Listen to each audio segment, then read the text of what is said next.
Olá, meus queridos alunos, bom dia, boa tarde, né? Para vocês que vão assistir, provavelmente bom dia, né? Espero que todos estejam bem, espero que todos estejam se cuidando. Queridos, a aula dessa semana, né? Capítulo 17 tem como tema como a tecnologia pode ser utilizada em benefício da reprodução humana. Nós já, né, estamos trabalhando algumas semanas, a gente trabalhou o sistema reprodutor masculino, o sistema reprodutor feminino, e agora a gente vai ver como é que funciona essa questão de reprodução humana, né? Os cuidados que devem se ter, quais são as preocupações de muitos casais, enfim. O desenvolvimento de um feto, né, ele requer certos cuidados, sejam tomados para evitar complicações. Ao longo da gestação, a mãe do bebê serão submetidos a uma série de exames periódicos que objetivam acompanhar a saúde de ambos. De maneira geral, os exames são bastante simples, envolvendo exames de sangue, o uso de imagens e de sons.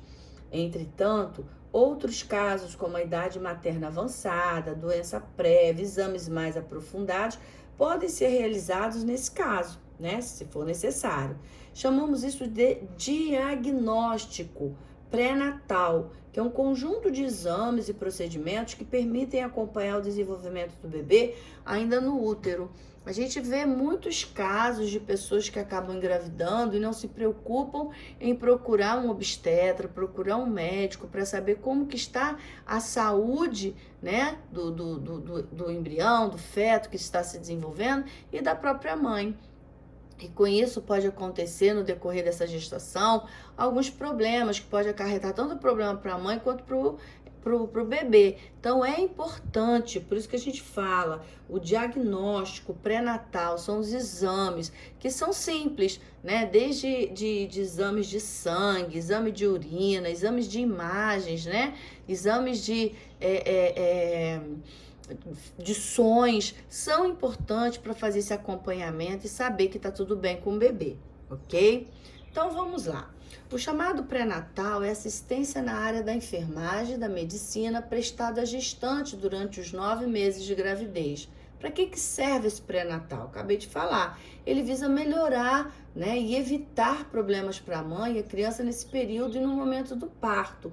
Então não é um cuidado só para o bebê, mas é um cuidado também que a mãe precisa ter. E é claro que esse acompanhamento ele é feito por um médico, que a gente chama de obstetra, que é um especialista na área médica, que estuda e acompanha o desenvolvimento do embrião e presta assistência à mulher até na hora do parto, tá? Esses diagnósticos, gente, são especialmente importantes para mulheres, principalmente, né, acima dos 40 anos, que está com a condição na qual existe maior risco de desenvolvimento de síndromes fetais, como principalmente a síndrome de Down. Pesquisas científicas mostram que no momento da fecundação, a porcentagem de abortos espontâneos pode atingir até cerca de 70% nas mulheres nessa faixa etária. Além disso, algumas famílias podem possuir genes raros responsáveis pelo desenvolvimento de doenças. Nesse caso, é muito importante, é recomendável a realização de uma consulta com um médico geneticista que fará um aconselhamento genético e informará as chances de um casal transmitir esses genes a seus futuros filhos. Geralmente, o obstetra pede os seguintes exames: a medição da glicemia, análise do grupo sanguíneo, fator RH, anti-RH, né, no caso de sífilis, toxoplasmose, rubéola, hepatite, exame de urina, entre outros. São alguns exames muito importantes que o médico pede para saber aí as chances, né, de um possível problema no caso de uma gestação, ok? Então é importante ter mesmo esse cuidado, né? A gente vai falar primeiro do amniocentese. O que é isso? É um exame muito... A gente vai falar de vários exames, então a gente começa falando nesse aqui. É um exame muito... Por que amniocentese? Porque vem do líquido amniótico, né? Esse líquido que envolve o bebê, né? Quando ele está sendo gerado. É um exame no qual se realiza a coleta de uma amostra do líquido amniótico. É um procedimento né? Ele é realizado utilizado um aparelho de ultrassom para guiar essa agulha e é introduzida na cavidade abdominal gestante. Ele é realizado mais ou menos entre 15 e 20 semanas, pois o líquido amniótico é suficiente para realizar o seu exame sem causar prejuízo para o bebê. O procedimento é realizado utilizando um aparelho de ultrassom. Ele vai guiando essa agulha, né, para não atingir o bebê, que será introduzida no abdômen materno até que atinja a cavidade amniótica. Essa punção do líquido objetiva principalmente captar células fetais para verificar possíveis alterações no número dos cromossomos, além do sexo do feto. Então, é um exame muito importante, né, para a gente poder saber aí alguma coisa relacionada ao número de cromossomos e até mesmo o sexo do bebê. Então, a gente está vendo ali, né, no slide, a agulha, né, sendo perfurando o abdômen aí da mamãe, retirando esse líquido, faz uma punção, retira-se esse líquido para poder fazer esse exame, tá bom? É muito importante esse exame. Agora, um outro exame das vilosidades coriônicas. O que é isso? Meu Deus! Tem lá a numeração, olha bem. As vilosidades coriônicas são projeções de uma membrana que envolve o feto, chamado de córion, tá? Então, tem uma membrana que vai envolver o bebê. Algumas células do córion se projetam para formar a placenta, estrutura que permite a passagem de nutrientes e anticorpos, gases, eliminação discretas do embrião para posterior filtração e eliminação pela mãe. Assim como na mionicentese, o exame das vilosidades coriônicas, uma biópsia, permite analisar a genética cromossomicamente as células fetais. Vai examinar também os cromossomos das células fetais. O exame é feito com auxílio também de um ultrassom, que é um exame de imagem, para guiar uma cânula flexível. Aí já entra pela vagina, não é pelo abdômen, até as vilosidades coriônicas. Então, a diferença de amniocentese e as vilosidades a forma, né? O seu médico que vai pedir de acordo com a necessidade, sendo que a amniocentese é através de uma punção, através de uma agulha que perfura o abdômen lá da mamãe, e já as vilosidades coriônicas, ela é introduzida através da vagina, tá? Mas são dois exames muito importantes e o médico vai fazer, né? No caso, nesse segundo caso, é uma biópsia, né? Que vai retirar é um procedimento que colhe a amostra do tecido, uma parte do tecido da célula, para fazer um diagnóstico, para poder saber algumas informações sobre o desenvolvimento desse feto, tá bom?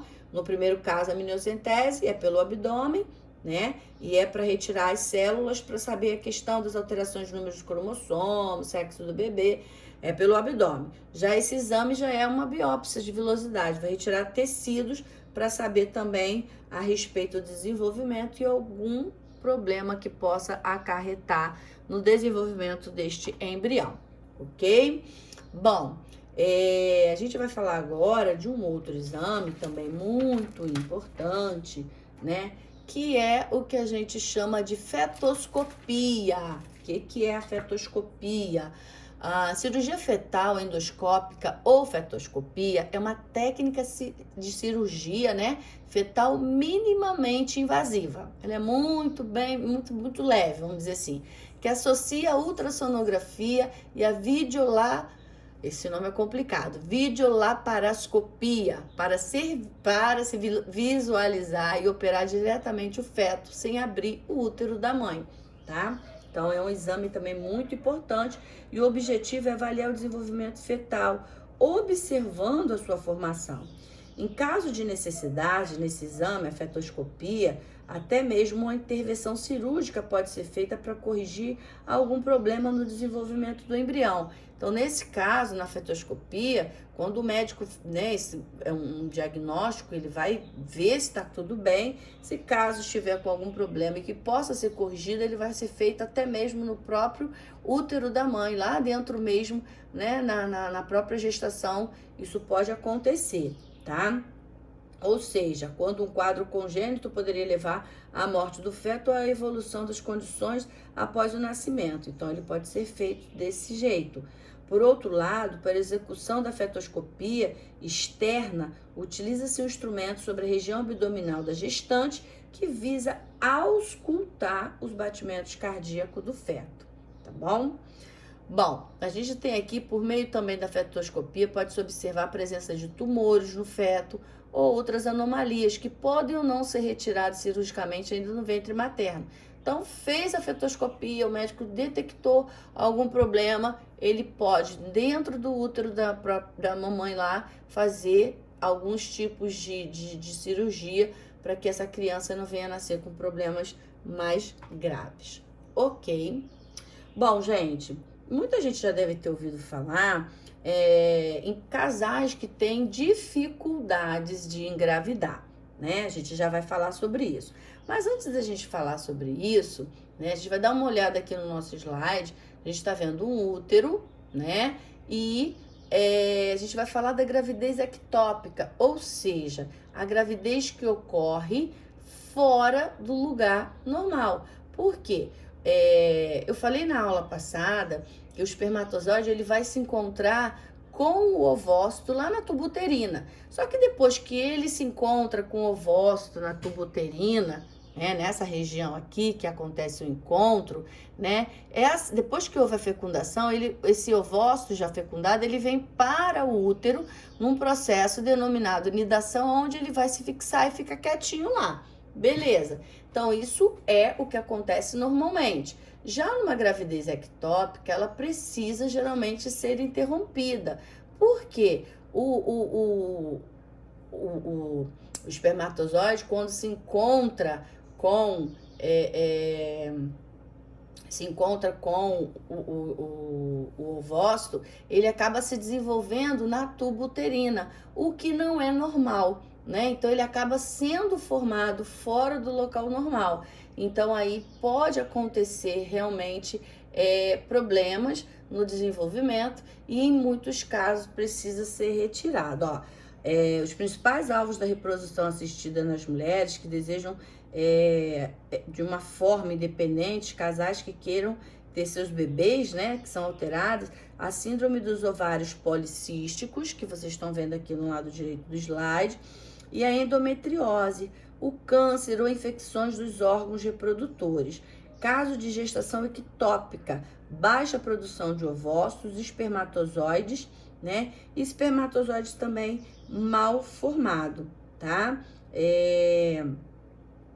Nesse caso, gente, nessas situações, em alguns casos, principalmente na gravidez ectópica, é imprescindível, tem que se realmente fazer ali, tem que se interromper a gravidez, porque ela não pode ser, esse bebê ele não pode ser gestado na trompa, na tuba uterina.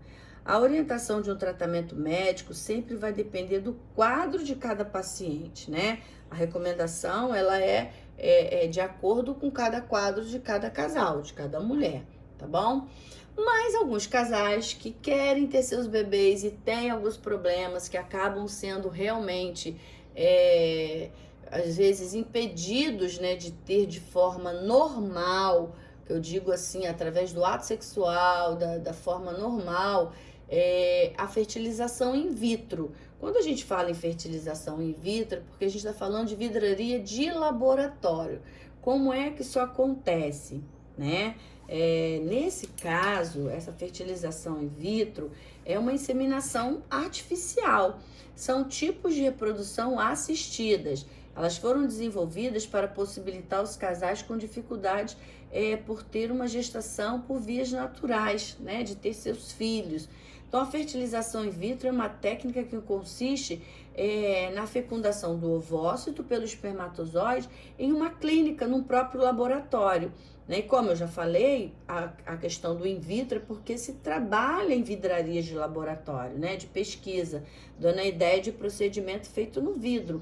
Nessa técnica, o que vai acontecer? A paciente ela é submetida a uma medicação, né? Vocês podem ver no número 1, a estimulação hormonal para o desenvolvimento dos folículos, né, gonadotróficos, que estimulam as gônadas e liberam mais de um gameta por ciclo menstrual, né? Os ovócitos liberados, eles são coletados pelo médico e cada um vai ser fecundado por um espermatozoide previamente selecionado. Essa etapa é chamada de fertilização. Então, como que vai acontecer? Ela primeiro vai receber medicamento hormonal para estimular a produção dos ovócitos. São retirados mais de um, né? Porque para que haja a possibilidade de vingar pelo menos um. No segundo caso, a coleta dos óvulos nos ovários. Foi coletado aqui, tá?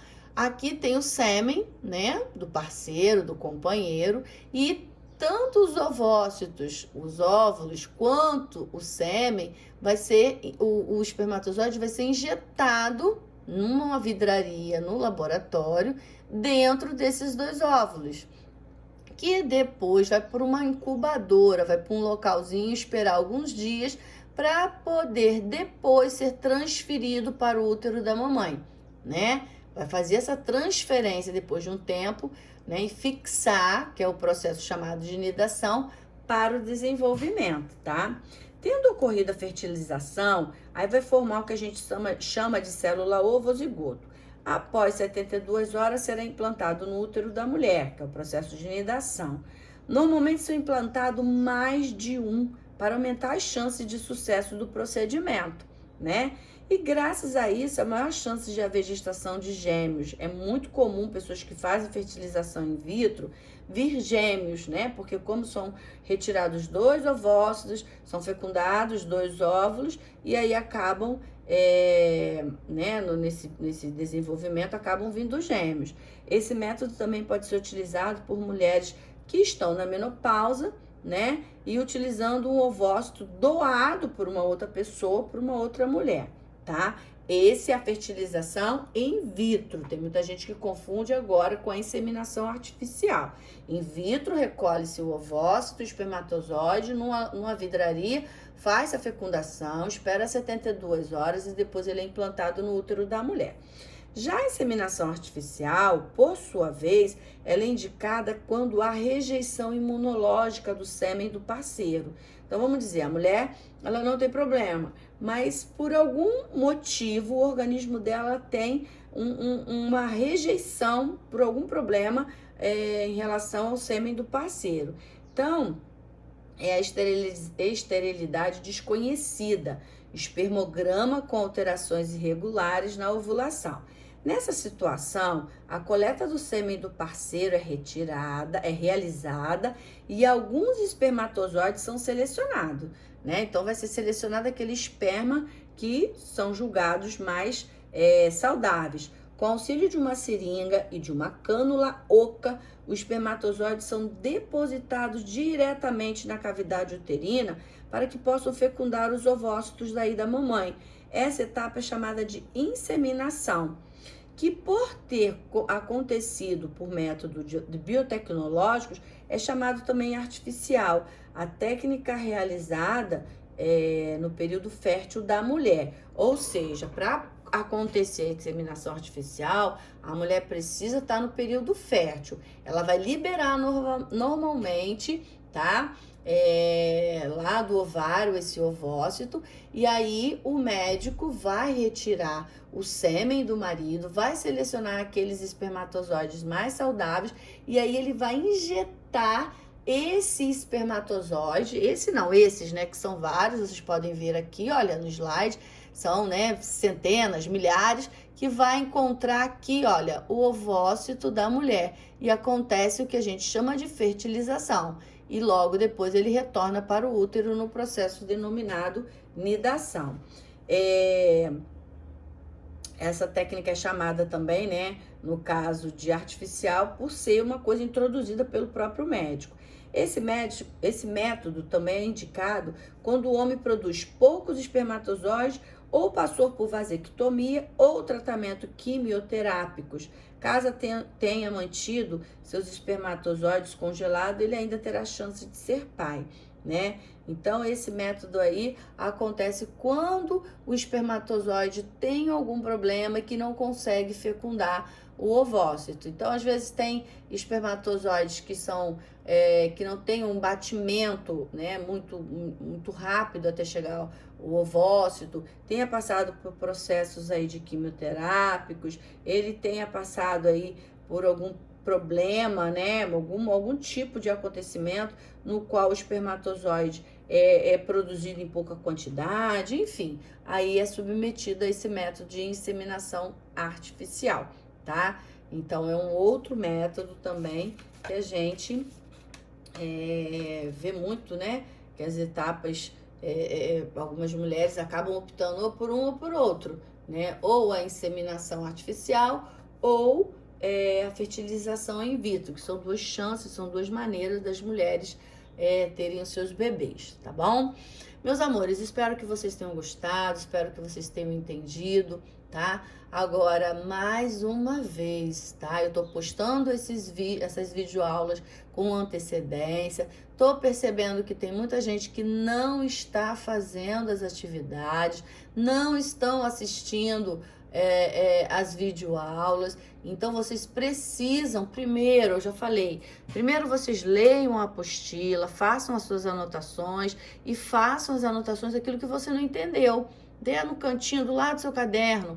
Depois você faz as suas atividades. Se tiver dúvida, pode recorrer à monitoria. Eu sou uma defensora da monitoria, desde que você vá lá só para tirar dúvida, não é para copiar o seu dever. E depois assista a videoaula, que aí vai ficar muito mais fácil de você entender tudo isso que foi falado, tudo isso que foi explicado, tá bom? Não cheguem na videoconferência sem saber qual é o capítulo, do que se trata, sem fazer as atividades, porque se torna tudo muito difícil, tá bom? Meus amores, um grande beijo, fiquem com Deus e até a nossa próxima aula, tá?